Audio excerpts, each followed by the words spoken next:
Hello bachcho, welcome to this video. In the previous video we discussed about electric dipole and dipole moment, and we discuss how to find out electric field on the axis of a dipole. Now in this video we will discuss about how to calculate electric field on the perpendicular bisector of a dipole. ठीक है, तो let's start. बच्चों, पिछले video में मैंने आपको बताया था कि किसी भी डाइपोल के एक्सिस पे इलेक्ट्रिक फील्ड की जो वैल्यू आती है वो आती है 2 kp/r³। और बच्चों, जो इलेक्ट्रिक फील्ड का डायरेक्शन आता है वो आता है बच्चों इलेक्ट्रिक डाइपोल के डायरेक्शन में। तो अगर मैं इसका वेक्टर रूप लिखूं बच्चों, अगर मैं इस इलेक्ट्रिक फील्ड का वेक्टर फॉर्म लिखूं तो वेक्टर फॉर्म क्या होगा, 2 kp पे वेक्टर डिवाइडेड बाई r³। ठीक है, तो यहाँ देखिए इस एक्सप्रेशन से साफ साफ पता चल रहा है कि डायरेक्शन ऑफ इलेक्ट्रिक फील्ड बच्चों, direction of electric field is in the direction of dipole moment. ठीक है, तो बच्चों ये मैंने एक्सप्रेशन पिछले वीडियो में स्किप कर दिया था। आप पिछले वीडियो के नोट्स में जाना और उस नोट्स में आप इसको ऐड कर लेना। क्लियर है? अब हमें इस वीडियो में बच्चों सेम वही चीज करना है, सेम हमें करना है कि इलेक्ट्रिक फील्ड का कैलकुलेशन करना है बच्चों। बट इस बार जो हम इलेक्ट्रिक फील्ड कैलकुलेट करेंगे बच्चों, वो हम कैलकुलेट करेंगे on the perpendicular bisector of the dipole. ठीक है बच्चों, तो यहाँ देखिए मैंने डायग्राम बनाया है। मैं थोड़ा सबसे पहले तो डायग्राम एक्सप्लेन करना चाहूंगा बच्चों। यहाँ देखो मैंने डायग्राम में एक डाइपोल लिया हुआ है। यहाँ देखिए ये डाइपोल है। इस डाइपोल में दो चार्ज -q और +q है, और दोनों के बीच का जो सेपरेशन है बच्चों फिर से वही हमने ले लिया है 2a। ठीक है, और ये जो लाइन मैंने बना रखी है, ये आप देखिए इस लाइन को, this line is perpendicular bisector of the dipole. बात समझ में बच्चों? तो अब इसको परपेंडिकुलर बाइसेक्टर क्यों बोल रहे हैं हम? Because this line bisects the dipole, distance between the dipole। भाई दोनों ये डाइपोल जो है उनके बीच का जो डिस्टेंस है, दोनों चार्ज के बीच का जो डिस्टेंस है उसको ये क्या कर रहा है, ये लाइन इक्वली डिवाइड कर रहा है। That's why it is called bisector. और ये इस लेंथ पे क्या है, परपेंडिकुलर भी है। ठीक है, तो परपेंडिकुलर होने के कारण बच्चों और बाइसेक्ट करने के कारण this line is known as perpendicular bisector.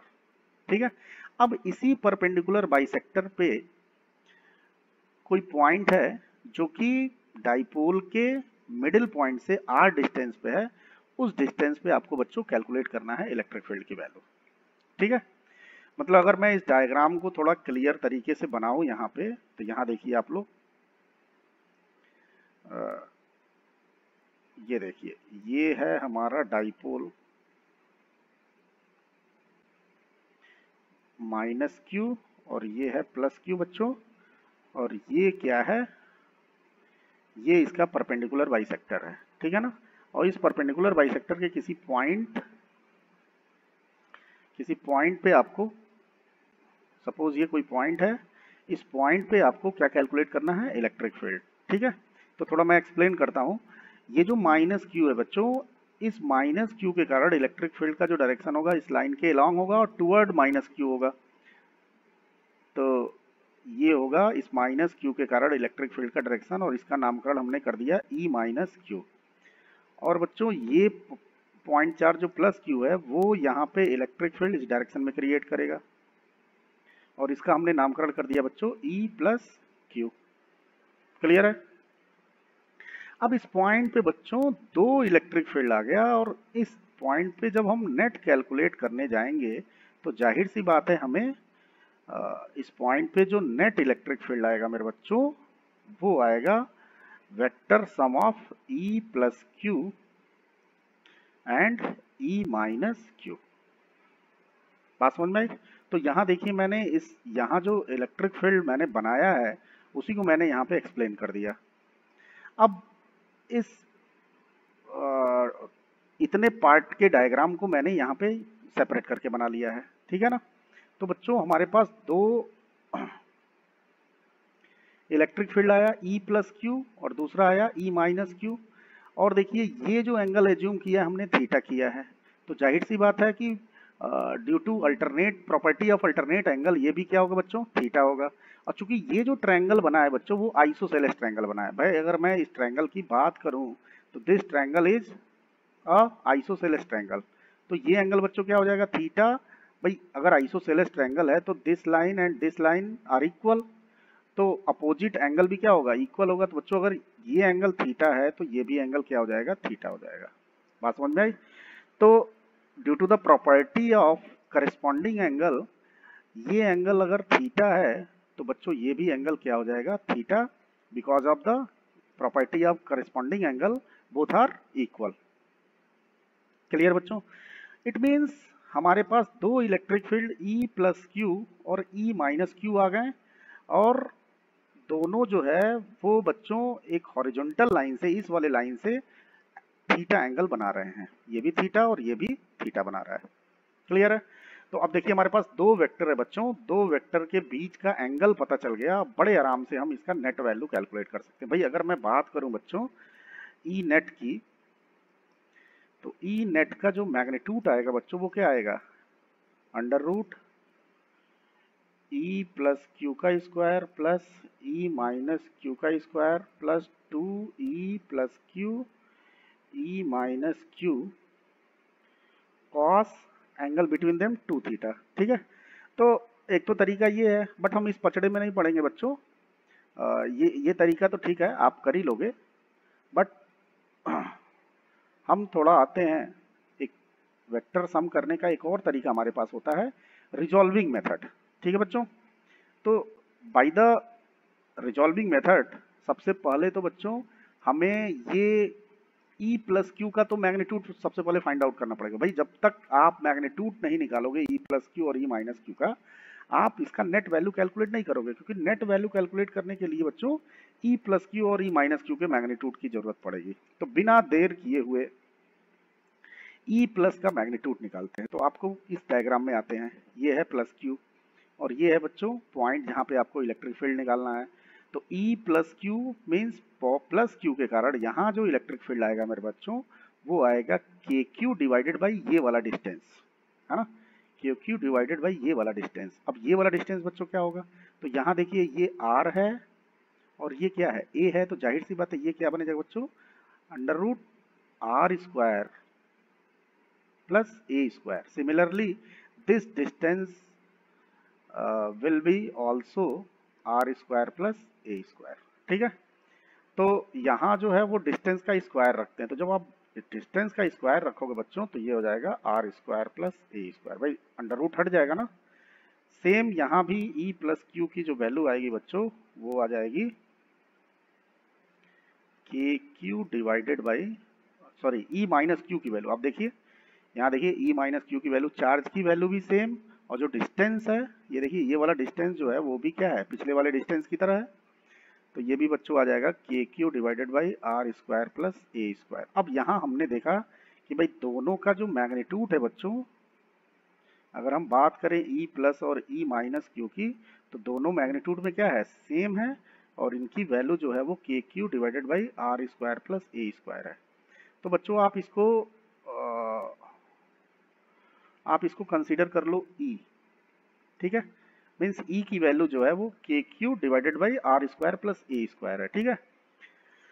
अब आते हैं बच्चों इसके रिजल्टेंट पे कैसे हम फाइंड आउट करेंगे। ठीक है।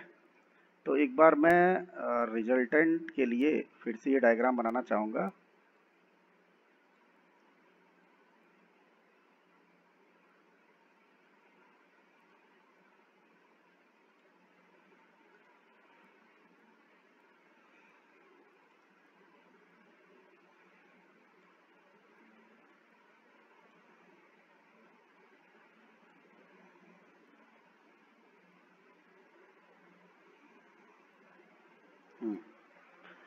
तो चलिए कैलकुलेट करते हैं ये था मेरे बच्चों E प्लस क्यू और जिसका मैग्नीट्यूड था E, और ये था बच्चों E माइनस क्यू और इसका भी मैग्नीट्यूड था E, और ये एंगल हम लोगों ने निकाला था थीटा और यहाँ भी क्या था थीटा। चलिए अब इस E को रिजॉल्व करते हैं। तो जब आप रिजॉल्व करोगे बच्चों तो ये आ जाएगा, सबसे पहले तो इसको रिजॉल्व करते हैं, तो इधर आ जाएगा E कॉस थीटा और इस साइड आ जाएगा बच्चों E साइन थीटा। ठीक है, अब बारी है इसको रिजॉल्व करने की, नीचे वाले को। तो नीचे वाले को भी जब आप रिजॉल्व करोगे तो ये भी आ जाएगा बच्चों इस साइड, भाई एंगल के साइड क्या होता है कॉस होता है, तो E कॉस थीटा और नीचे आ जाएगा E साइन थीटा। बात समझ में आई? अब यहाँ देखा हम लोगों ने कि ये वाला मैग्नीट्यूड में बच्चों क्या है इक्वल है, ये और ये मैग्नीट्यूड में क्या है इक्वल है, तो ये दोनों कैंसिल आउट हो जाएगा। अब जो नेट इलेक्ट्रिक फील्ड आएगा उसका जो मैग्नीट्यूड आएगा मेरे बच्चों वो आ जाएगा E cos theta same direction में, इसलिए 2E कॉस थीटा। ठीक है, तो E की वैल्यू क्या हमने एज्यूम की थी के q divided by R square plus A square. आपको मैं ले चलता हूँ, ये देखिए E हमने एज्यूम किया था के q divided by R square plus A square. अब कॉस थीटा की वैल्यू कैसे आएगी भाई, यहाँ से देखो आप इस ट्रायंगल से निकाल लो। भाई अगर हम बात करें इस ट्रायंगल की, ये वाला ट्रायंगल की बात अगर हम करें तो यहाँ से बच्चों कॉस थीटा की वैल्यू क्या हो जाएगी, cos theta is equal to base by hypotenuse, तो A divided by under root R square plus A square हो जाएगा। ठीक है, तो यहाँ आप पुट कर सकते हो cos theta is equal to A divided by under root में R square plus A square. बात समझ में आई बच्चों? तो ये जो पूरा नेट इलेक्ट्रिक फील्ड निकल के आएगा ये आ जाएगा 2KQA divided by R square plus A square का पावर 3/2। ठीक है ना भाई, ये रूट का मतलब क्या होता है 1/2, पावर 1/2, और यहाँ पावर कितना है 1 है, तो जब आप ऐड करोगे तो 3/2 आ जाएगा। तो बच्चों ये नेट इलेक्ट्रिक फील्ड आ गया। ठीक है, अब यहाँ हम एक अप्रोक्सीमेशन लगाएंगे, जैसा कि हमने पिछली बार भी लगाया था। आपको बताया था मैंने कि A is much smaller than R। ठीक है, तो that's why A square is much smaller than R square। तो A square by R square much smaller than 1। बात समझ में बच्चों, ये हमने अप्रोक्सीमेशन लगाया था। तो सबसे पहले तो आपको इस एक्सप्रेशन को ए स्क्वायर बाई आर स्क्वायर में कन्वर्ट करना पड़ेगा। तो बच्चों जब आप यहाँ से आर स्क्वायर बाहर ले जाओगे तो यहाँ से ई नेट की वैल्यू आएगी के क्यू, 2 को मैं ए के साथ रख दे रहा हूँ, और यहाँ से बच्चों जब आर स्क्वायर आप कॉमन लोगे तो इसके साथ 3/2 पावर भी बाहर आ जाएगा और अंदर आ जाएगा 1 plus A square by R square का पावर 3/2। भाई ये पॉइंट आपको समझ में आया कि नहीं? आप देखो ना, जब आर स्क्वायर आप कॉमन लोगे बच्चों, यहाँ देखिए जब आप आर स्क्वायर कॉमन लोगे तो देखो ना 3/2 पावर है, तो जब बाहर निकल के आएगा ब्रैकेट से तो उस पर पावर 3/2 भी बाहर आ जाएगा। बात समझ में आई बच्चों? अब इसको थोड़ा प्रोसीड करते हैं। ये हो गया के क्यू, ये देखिए क्यू इंटू 2A क्या है डाइपोल है भाई, के इंटू क्या है डाइपोल मोमेंट की वैल्यू है P। हाँ, तो ये जो है हमने इसको लिख दिया बच्चों P लिख दिया इसको हमने, Q into 2A will be P, और यहाँ देखो बच्चों ये हो जाएगा R3। और जब आप ये अप्रोक्सीमेशन लगाओगे तो ये वाला टर्म क्या हो जाएगा 1 के कंपैरिजन में नेगलेक्ट हो जाएगा। ठीक है, तो हमने इसको नेगलेक्ट कर दिया, तो 1 का पावर 3/2 आ गया। तो जब आप नेगलेक्ट करोगे इसको आप नेगलेक्ट करोगे तो क्या आ जाएगा 1 का पावर 3/2, तो इसकी वैल्यू आ जाएगी बच्चों KP/R3। बात समझ में आई? यहाँ देखिए बड़ा ही इंटरेस्टिंग रिजल्ट आ गया, जो इलेक्ट्रिक फील्ड निकल के आया, नेट इलेक्ट्रिक फील्ड की वैल्यू वो आ गई बच्चों KP/R3। ठीक है, this will be the expression of net electric field on the perpendicular bisector of a dipole। ठीक है। और बच्चों अगर मैं बात करूं एक्सिस पे, तो एक्सिस पे डाइपोल का जो इलेक्ट्रिक फील्ड आया था वो कितना आया था बच्चों, 2 kp divided by r cube आया था। तो जरा देखिए तो इन दोनों में रिलेशन, ये देखिए मिलता जुलता है, बस 2 का कमी है इसमें, है ना। इसका मतलब ये हुआ बच्चों कि जो एक्सिस पे इलेक्ट्रिक फील्ड आएगा वो परपेंडिकुलर बाइसेक्टर पे इलेक्ट्रिक फील्ड का डबल आएगा फॉर सेम डिस्टेंस r। बात समझ में बच्चों? भाई r डिस्टेंस पे अगर हम एक्सिस के लिए फाइंड आउट करना चाहें नेट इलेक्ट्रिक फील्ड, तो उसकी वैल्यू देखो बच्चों आ गई है 2 kp बाई r क्यूब, और परपेंडिकुलर बाइसेक्टर पे कितना है kp बाई r क्यूब। तो क्या हम बच्चों ऐसा लिख सकते हैं क्या कि E axis is equal to 2 multiplied by E perpendicular bisector. भाई एक्सिस पे जो इलेक्ट्रिक फील्ड की वैल्यू आएगी वो डबल आएगी किसके, परपेंडिकुलर बाइसेक्टर पे इलेक्ट्रिक फील्ड के। क्लियर बच्चों? तो ये सब बच्चे याद रखेंगे कि हमेशा एक्सिस पे जो इलेक्ट्रिक फील्ड निकल के आता है वो डबल आता है परपेंडिकुलर बाइसेक्टर के। बात समझ में बच्चों? तो आई होप दैट बच्चों आपको ये समझ में आया होगा, और ये डेरिवेशन समझना बहुत ही जरूरी है।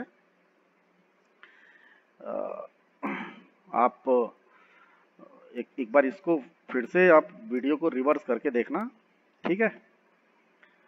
तो अब जरा हम डायरेक्शन की बात करते हैं बच्चों। भाई परपेंडिकुलर बाइसेक्टर पे जो इलेक्ट्रिक फील्ड निकल के आएगा बच्चों वो आ गया kp by r cube, kp by r cube, ठीक है। अब जरा देखते हैं ये जो नेट इलेक्ट्रिक फील्ड आया मेरे बच्चों उसका डायरेक्शन किधर आया। तो यहाँ देखिए, यहाँ देखिए तो भाई ये वाला वेक्टर क्या हो गया, कैंसिल आउट हो गया, ये इससे कैंसिल आउट हो गया, ठीक है। और नेट जो इलेक्ट्रिक फील्ड आया वो इधर ही आया। मीन्स अगर मैं बात करूं अपने ओरिजिनल डायग्राम की, तो बच्चों जो नेट इलेक्ट्रिक फील्ड निकल के आएगा वो आएगा इस साइड में। ये हमारा नेट इलेक्ट्रिक फील्ड आएगा, ध्यान से देखिएगा इसको।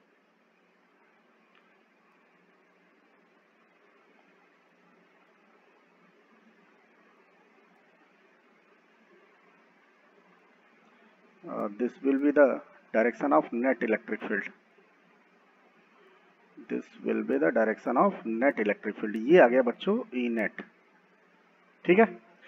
अब अगर हम इसमें डाइपोल मोमेंट की डायरेक्शन की बात की जाए, अगर बच्चों मैं डाइपोल मोमेंट की डायरेक्शन की बात करूं तो डाइपोल मोमेंट का डायरेक्शन क्या होता है, नेगेटिव चार्ज से पॉजिटिव चार्ज की तरफ, इस माइनस क्यू से प्लस क्यू की तरफ। तो ये बच्चों हो गया डाइपोल मोमेंट का डायरेक्शन, ठीक है। तो यहां देखा आप लोगों ने डाइपोल मोमेंट आ रहा है राइट हैंड साइड में, और जो हमारा नेट इलेक्ट्रिक फील्ड आया वो किधर आया, लेफ्ट हैंड साइड में, ठीक है। इसका मतलब ये हुआ मेरे बच्चों कि परपेंडिकुलर बाइसेक्टर पे जो नेट इलेक्ट्रिक फील्ड निकल के आएगा उसका जो डायरेक्शन होगा बच्चों, direction of E net is opposite to the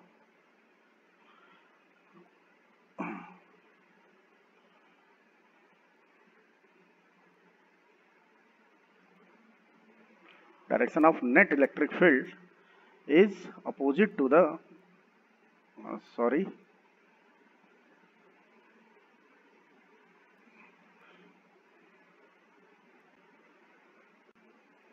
opposite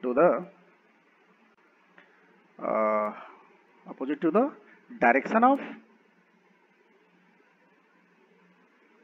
dipole moment. भाई यहां मैंने आपको बताया कि जो नेट इलेक्ट्रिक फील्ड का डायरेक्शन आएगा बच्चों, यहां देखिए जो नेट इलेक्ट्रिक फील्ड का डायरेक्शन आएगा वो क्या होगा, हमारे डाइपोल मोमेंट के डायरेक्शन के क्या आएगा, अपोजिट आएगा। इसी बात को मैंने यहां लिखा है।